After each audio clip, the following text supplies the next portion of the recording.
আজকে আমার 4টা ভাই যে বিষ পান করছে সেটার জন্য আমি সবার আগে দায়ী করব।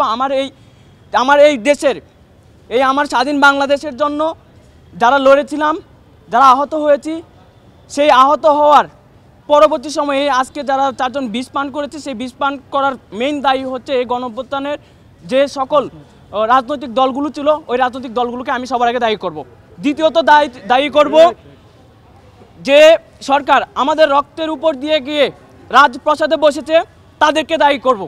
তাদের মেইন দরকার ছিল আমাদের এই গণঅভ্যুত্থানে আহত যারা হয়েছিল তাদেরকে সুচিকিৎসার ব্যবস্থা করা, পুনর্বাসনের ব্যবস্থা করা। কিন্তু গত 10 মাস হয়ে গেল, এখন পর্যন্ত তারা কতজনকে দেশের বাইরে পাঠিয়েছে? এখনও সেটা সংখ্যাটা 50 হয়নি। অথচ আমরা আহত হয়েছি 22,000, 1,000-এর মতন চোখই হারিয়েছি আমরা। আমাদের এম্পুটেশন যারা হাত পা হারিয়েছে প্রায় 38 জন, সেখান থেকে মাত্র 50-এর মতো হবে তাদেরকে পর্যায়ক্রমে কয়েক স্টেপে পাঠিয়েছে। আর সেটাও কিভাবে পাঠিয়েছে আমি আপনাদের মধ্যে সেটাও একটু খুলাসা করে দিতে চাই। আপনারা জানেন যে আমাদের 5 আগস্টের বিজয়ের পর সেপ্টেম্বরের 20 তারিখ মেবি, এখন সেপ্টেম্বর 20 তারিখ পর্যন্ত বিদেশ থেকে বা উন্নত চিকিৎসা ধরনের কোনো ধরনের ওইরকম ব্যবস্থা করছিল না। 8 আগস্ট সরকার দায়িত্ব নেওয়ার পরও সেই ব্যবস্থা হয় নাই। যখন আমরা যমুনা ঘেরাও করি, হসপিটাল থেকে আমরা হাত পা নাড়াতে পারি না, সেই অবস্থায় অ্যাম্বুলেন্স ভাড়া করে যমুনা ঘেরাও করি। আমরা চিফ অ্যাডভাইজারের সাথে একটা মিটিং করি, সেখানে আমরা ওনাদের কাছে রিকোয়েস্ট করেছিলাম হাত জোর করে যে আমাদেরকে হাত পা পৌঁছে যাচ্ছে, আপনারা আমাদেরকে বাঁচান। আমরা এই দেশের জন্য লড়েছি। আপনি যে চেয়ারে বসেছেন সেই চেয়ারে আসার জন্য যে লাল গালিচা বিছিয়ে দিয়েছিল, সেই লাল গালিচাটা কিন্তু আমার ওই চোখ হারানো ভাইয়ের, পা হারানো ভাইয়ের রক্তের বিনিময়ে কিন্তু এখানে এসে বসেছেন। আমি ডিরেক্টলি ওনাকে স্পষ্ট করে এই কথাটা বলেছিলাম। ওনাকে আমরা বলেছিলাম যে আমাদেরকে 3 দিনের মধ্যে বাহির থেকে ডাক্তার আনতে হবে। উনি 3 দিনের মধ্যে এনেছিল, সেটা অনেকটা আইওয়াসের মতো ডাক্তার এনেছিল চায়না থেকে, যেটা আপনারা জানেন। তার পরবর্তীতে নেপাল থেকে 2 থেকে 3 জনের মতো ডাক্তার আসে 3-4 জনের মতো রুগী দেখে আবার চলে যায়। আবার আমরা যখন প্রেসার ক্রিয়েট করি অক্টোবরের 20 তারিখে মিনিস্ট্রিতে, সচিবালয়ে, স্বাস্থ্য মন্ত্রণালয়ে, সেখানেও আমরা প্রেসার ক্রিয়েট করি যে আমাদের পেশেন্টগুলো এখনও ক্রিটিক্যাল অবস্থায়, ওদের নানা ধরনের সমস্যা, কারো এখনও ইনফেকশন হয়ে যাচ্ছে, পা আবার কাটতে হচ্ছে। কেন? গণঅভ্যুত্থানের 3 মাস আপনাকে আমরা দায়িত্ব দিয়েছি। এটা যদি আওয়ামী লীগ থাকতো আজকে, তাহলে এটা আমরা মেনে নিতাম যে আমরা ওদের বিরুদ্ধে মাঠে নামছি, আর এটার জন্য ওরা আমাদেরকে আরও শাস্তি দিচ্ছে। কিন্তু এখন তো আমাদের সরকার আমাদের ম্যান্ডেট নিয়ে, আমাদের গ্রহণযোগ্যতা নিয়ে বসেছে, তাহলে এখন আমাদেরকে কেন তারা আমাদের সুচিকিৎসা দিচ্ছে না, পুনর্বাসনের ব্যবস্থা করছে না? আজকে আমার 4টা ভাই, শিমুল, সাগর, আবু তাহের, আরেকজন হচ্ছে মারুফ, এই 4টা ভাই আজকে চক্ষু হসপিটালে ভর্তি ছিল, প্রায় 50-60 জন। তাদের মধ্যে 4 জন ছিল তারা বিষ পান করেছে। বিষ পান করার কয়েকটা কারণ আমি আপনাদেরকে বলি। দীর্ঘ 10 মাস হয়ে গেছে, অনেকে আমরা মোটামুটি একটু সুস্থ, স্বাভাবিক, এখন চলাফেরা করতে পারি বা পরিপূর্ণ সুস্থ না। আমরা যে আগে কর্ম করতাম, কর্ম বলতে অনেকে আমরা চাকরিজীবী ছিলাম, অনেকেই স্টুডেন্ট ছিলাম, কিংবা অনেকেই আছে শ্রমজীবী, দিন এনে দিন খেত। আরেকটা জিনিস হচ্ছে, এই আন্দোলনে সবচেয়ে বেশি ভূমিকা রাখা মানুষ হচ্ছে শ্রমজীবী মানুষ, যারা আজকে কর্মহীন। এই যে মানুষগুলো কর্ম হারিয়েছে, গত 10 মাসে সরকার এর কোনো ধরনের ব্যবস্থা করেনি। ইভেন কোনো রাজনৈতিক দলও এটার জন্য সরকারকে প্রেসার ক্রিয়েট করেনি। তারা তাদের নির্বাচন সংস্কার এইটা ওইটা তারা তাদেরটা চেয়ে যাচ্ছে, কিন্তু আসলে যে যারা এই দ্বিতীয় স্বাধীনতা এনে দিয়েছে তাদের মূল্যায়নটা নাই। তাদেরকে আসলে কি করতে হবে সেটাও তাদের মাথায় নাই।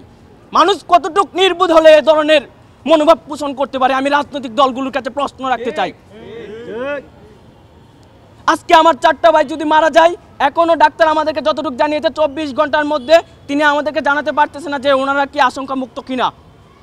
যদি এই 4টা ভাই মারা যায়, আমরা সত্য যেইভাবে আমরা জুলাই আগস্টে রাজপথে নেমেছিলাম, স্বৈরাচারী হাসিনার বিরুদ্ধে আমরা রুখে দাঁড়িয়েছিলাম, সেম একইভাবে প্রত্যেকটা রাজনৈতিক দল এবং এই অন্তর্বর্তী সরকারের বিরুদ্ধেও আমরা কিন্তু মাঠে নামতে দ্বিধাবোধ করব না। আমরা গত 13 তারিখ আমরা একটা প্রেস ব্রিফিং করে বলেছিলাম যে অনেকে আমরা এখনো চিকিৎসার জন্য কাতরাচ্ছে। 20 জন, গত 1 মাসের মধ্যে 20 জনের চোখ উপড়ে ফেলা হয়েছে, তাদের চোখ একটার জন্য আরেকটা চোখে ইনফেকশন হচ্ছে। আপনারা কি ব্যবস্থা করবেন? 38 জন আমার ভাই হাত পা হারিয়েছে, তাদেরকে সরকারি থেকে পা দেওয়ার জন্য, হাত দেওয়ার জন্য আমরা করজোরে অনুরোধ করে আসছি। এখন পর্যন্ত গত 10 মাসে আমার ভাইদেরকে সরকারি ব্যবস্থায় হাত পা দেয়নি। তারা তারা আমাদেরকে মূলাবুজ দেখায় ব্র্যাক থেকে তাদেরকে পা দিয়েছে, অথচ ব্র্যাক থেকে যে পা দিয়েছে সেটা হচ্ছে আপনার লাইভ ওয়াটারপ্রুফ না, ওয়াটারপ্রুফ না থাকার কারণে বৃষ্টিতে যেতে পারতেছে না। এই দায় কার? এই অন্তর্বর্তী সরকারের এই দায়। আজকে এখানে যে একটা সিন্ডিকেট, স্বাস্থ্যের মধ্যেও এখন একটা সিন্ডিকেট যুক্ত হয়ে গেছে আমাদের ট্রিটমেন্ট দেওয়ার ক্ষেত্রে। এই সিন্ডিকেট যেভাবে বলে এই স্বাস্থ্য উপদেষ্টা সেম একইভাবে কাজ করে, অন্যদের কথা কানে নেয় না।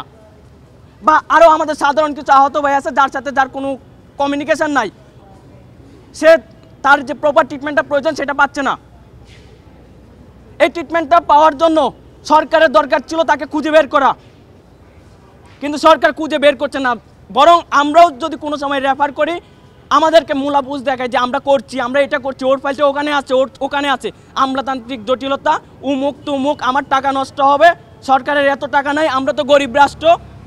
ভাই গরিব রাষ্ট্র যদি হতো 4,000 কোটি টাকা এই জন্ম শতবার্ষিকী মুজিবের শতবার্ষিকী উদযাপনের জন্য ব্যয় করতো না এই রাষ্ট্র। আপনারা আমাদেরকে মূলাবুজ দেখান আমরা গরিব রাষ্ট্র, আমরা চিকিৎসার জন্য টাকা দিতে পারবো না। আমাদের মধ্যে এখন আজকের এই 4 জন যারা আহত হয়ে এই বিষ পান করেছে তারা সুসাইডের মতন, এই ভাইদের মতন, এই মারুফ, সাগর, আবু তাহের, এরকম এই 4 জন ভাইয়ের মতন আমাদের আরও হাজার হাজার ভাই আছে যারা এখনও সাফারার।